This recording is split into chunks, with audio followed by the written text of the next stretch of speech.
শামিমাকে welcome করছে মিথিলায়। ফুল দাও নাকি আসোই তো, হ্যাঁ যে বিদেশ তাই স্যার ফুল দিবা না। বাড়িতে না গিয়া সরাসরি আসছে দাদির কবরের পাশে। দাদির কবরে 2 মুঠ মাটি দিবে। এবার ঠিক আছে, দুইজনে 2 কার্টুন লয়ে যা।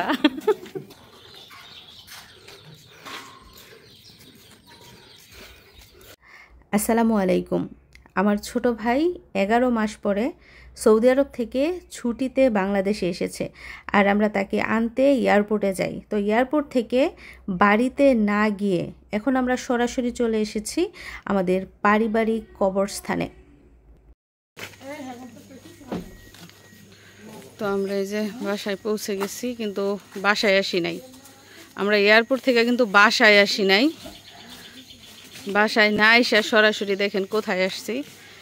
এই যে এটা হচ্ছে মসজিদ, আমাদের সমাজের মসজিদ, এবং মসজিদের পিছনে হচ্ছে আমার দাদির কবর। 3 মাস হয়েছে আমার দাদি মারা গেছে। আমার ভাই বিদেশ যাওয়ার আগে দেখা গেছে দাদি জীবিত, আর আমার ভাই বিদেশ যাওয়ার সময় দাদি বইলা গেছে যে তুই আইসা যদি দেখোস আমি মারা গেছি, তাইলে আল্লাহর নাম নিয়ে 2 মুঠ মাটি আমার বুকের মধ্যে দিস।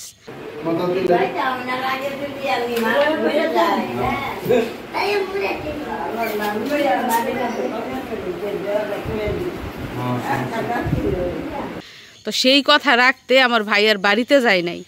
বাড়িতে না গিয়া সরাসরি আসছে দাদির কবরের পাশে। দাদির কবরে 2 মুঠ মাটি দিবে, কবর জিয়ারত করবে, তারপর বাড়িতে যাবে। যাও কাছে যাও।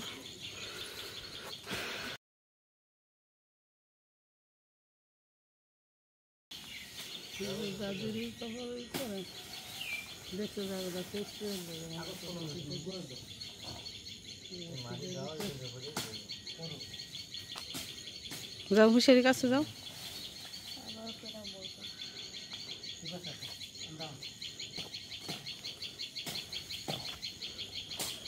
বিসমিল্লাহ কইয়া দে।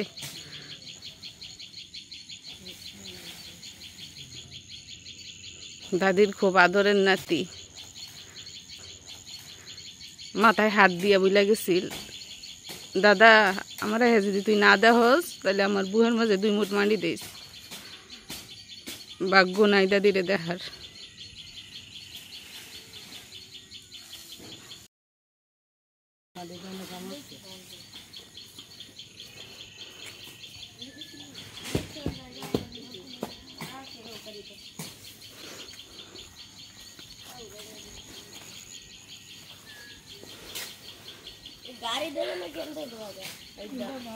তো এইখানে হচ্ছে আমার দাদির কবর, সাথে আমার দাদারও কবর রয়েছে। দাদার কবরটা যেহেতু অনেক পুরনো, প্রায় 40 বছর হয়েছে আমার দাদা মারা গেছে। আমরা দেখি নাই, আমার মাও দেখে নাই আমার দাদাকে।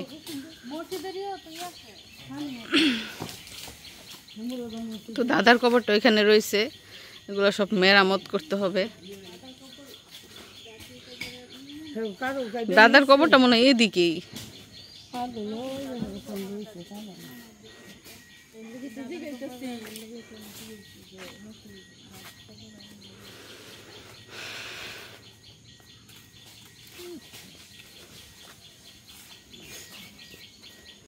তো যাই হোক, নাতির হাতের মাটি পেয়ে আমার দাদির আত্মাটা হয়তো বা শান্তি পেয়েছে।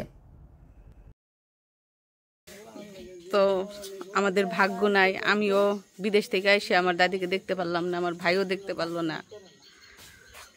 তবে আমার দাদি খুব সুন্দর একটা দিনে মারা গেছেন, রমজান মাসের শুক্রবারে। কয়জনের এমন ভাগ্য হয়? তো আমার দাদির মনের ইচ্ছা পূর্ণ হয়েছে, নাতির হাতের মাটি পাইছে। যদিও মরণকালে পায় নাই, 3 মাস পরে পাইছে, তাও তো নাতির হাতে মাটি পাইছে। বড় ছেলের একমাত্র নাতি।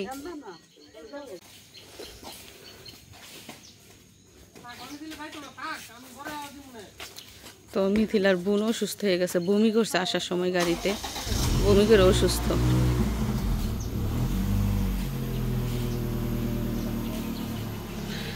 হে আল্লাহ, হে আল্লাহ, তুমি আমার দাদিকে জান্নাতুল ফেরদৌস দান করো। আমার দাদির ভাগ্য নাই নাতিরে দেখা। যদি বেঁচে থাকতো তাহলে তো দৌড়ায় নাতির কাছে আসতো, দেখতো।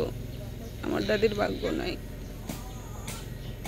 এই মসজিদের পাশে আমার দাদি শুয়ে আছে আজকে 3 মাস ধরে।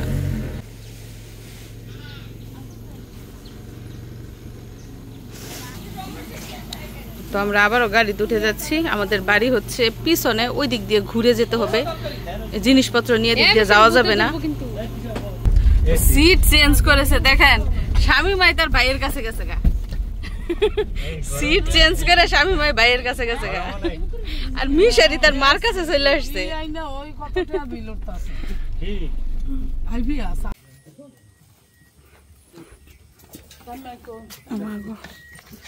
তো আমরা কিন্তু বাড়িতে এসে পৌঁছে গেছি।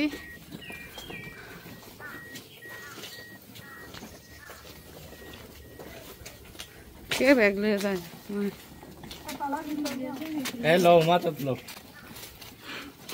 এবার ঠিক আছে, 2 জনে 2 কার্টুন লয়ে যা।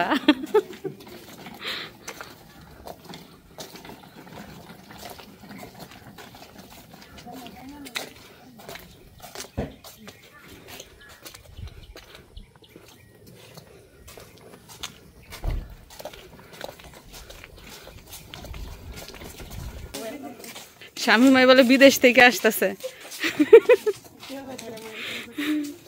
স্বামী মাকে ওয়েলকাম করছে মিথিলায়। ফুল দাও নাকি? আসোই তো, হ্যাঁ যে বিদেশ তাই স্যার ফুল দিবা না?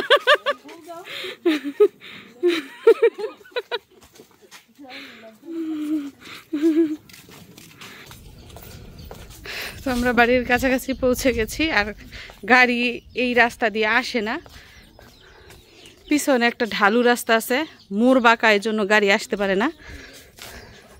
তো এতটুকু কিন্তু আমাদের হেঁটেই আসতে হয়।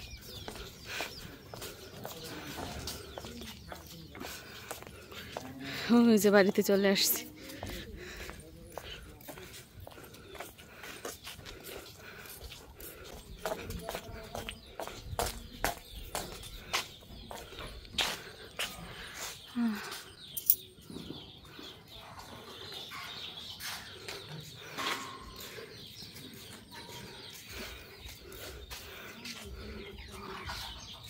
আইসে আমার ভাই বাড়িঘর দেখতেছে।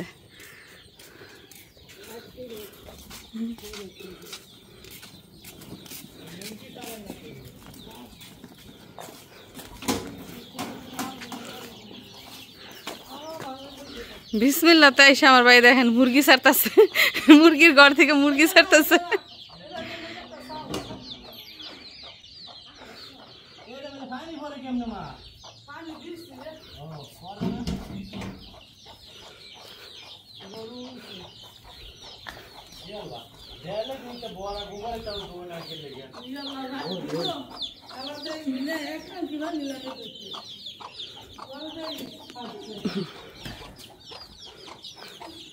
সুজনের কার্টুন দেখেন ঘরের ভিতর যাইতেছে। কি ব্যাপার?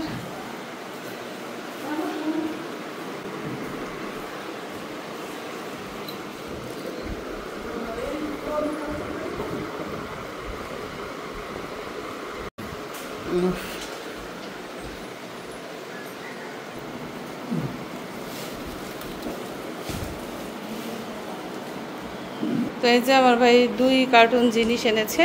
এখানে নাকি টোটাল 49 কেজি জিনিস, 49 কিলো। যাই হোক, আমার ভাই কিন্তু এখনও রুমে এসে পৌঁছায় নাই। সে বাড়ি ঘর দেখাশোনা নিয়ে ব্যস্ত, নতুন কি কি কাজ করেছে সেগুলো দেখছে।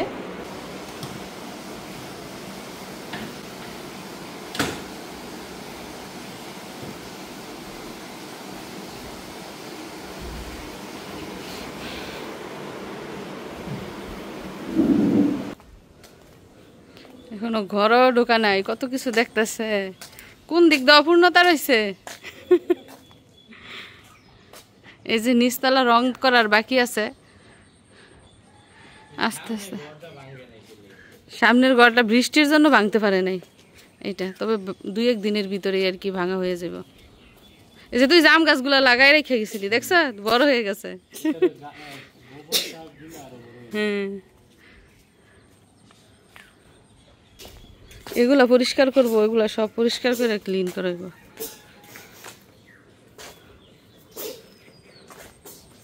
ঠান্ডা লেগে গেছে মিশারি। আমার কাকিরা এখনো পর্যন্ত ঘুম থেকে ওঠে নাই। আর এখন সময় হচ্ছে সকাল 6:30। এই যে ঘরের ছেলে ঘরে ফিরছে 10-11 মাস পরে।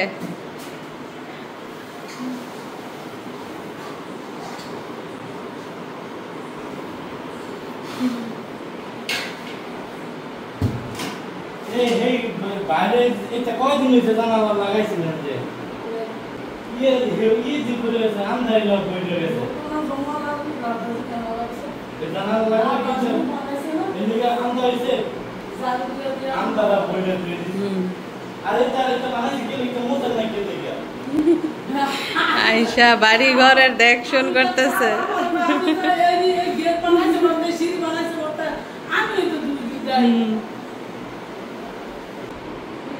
আর আয়শা বাড়ি ঘরের দেখশন করতেছে, কোনটা অপরিষ্কার রয়েছে, কোনটা মোছে নাই, কোনটা কি অবস্থা, এগুলা দেখতেছে। যাই হোক, সহি সালামতে সৌদি আরব থেকে বাংলাদেশ এবং বাংলাদেশের এয়ারপোর্ট থেকে বাসায় এসে পৌঁছেছে।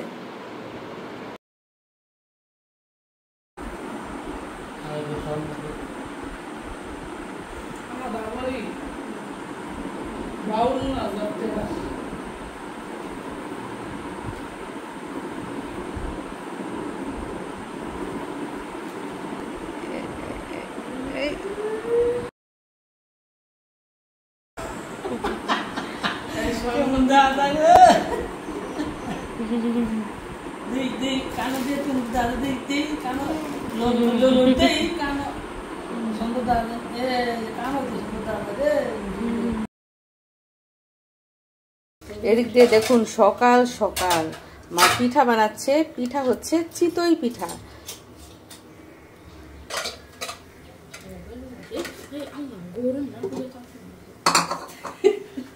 আর এদিক দিয়ে দেখুন কি রান্না করেছে, এই যে গরুর মাংস।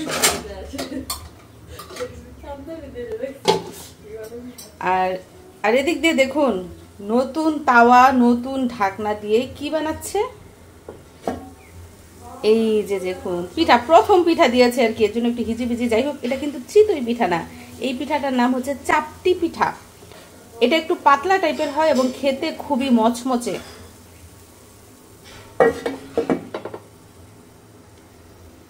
আর এই পাশ দিয়ে কিন্তু ভর্তাও বানানো হয়েছে, 2 রকমের ভর্তা। এটা হচ্ছে সরিষার ভর্তা আর এটা হচ্ছে চাপা শুটকির ভর্তা।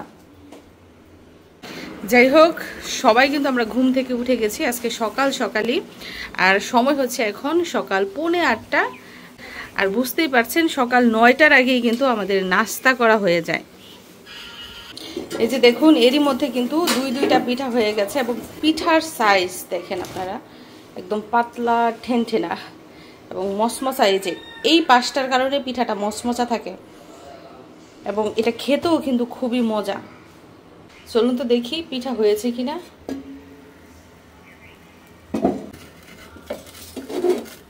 এই যে এরকম করে খোসা দিলে চল্লর দিয়ে পিঠা উঠে যায়।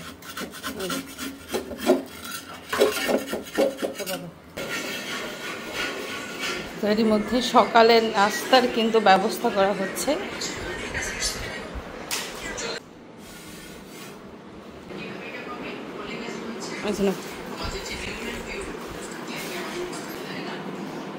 মিশারি খাও। তো এই যে গরুর মাংস আর 2 রকমের ভর্তা দিয়ে খাওয়া হবে এই যে এই পিঠাটা, এটার নাম হচ্ছে চাপটি পিঠা। মিশারির আব্বু কিন্তু চিতই পিঠা থেকে এই পিঠাটা বেশি পছন্দ করে, কারণ এটা মচমচা থাকে। আর চিতই পিঠার মাঝখানে কিন্তু একটু কিরকম যেন ফুলা ফুলা থাকে। তো বাসায় চলে যাব, ওই জন্য তাড়াহুড়া করছি, নাস্তা খেয়েই চলে যাব। বাড়িতে অনেক কাজ, 3 রকমের মিস্ত্রি আসবে, ইলেকট্রিশিয়ান আসবে, তারপরে সিসি ক্যামেরার লোক আসবে, আবার আরেকটা জিনিস আনতে বাজারে যাবে।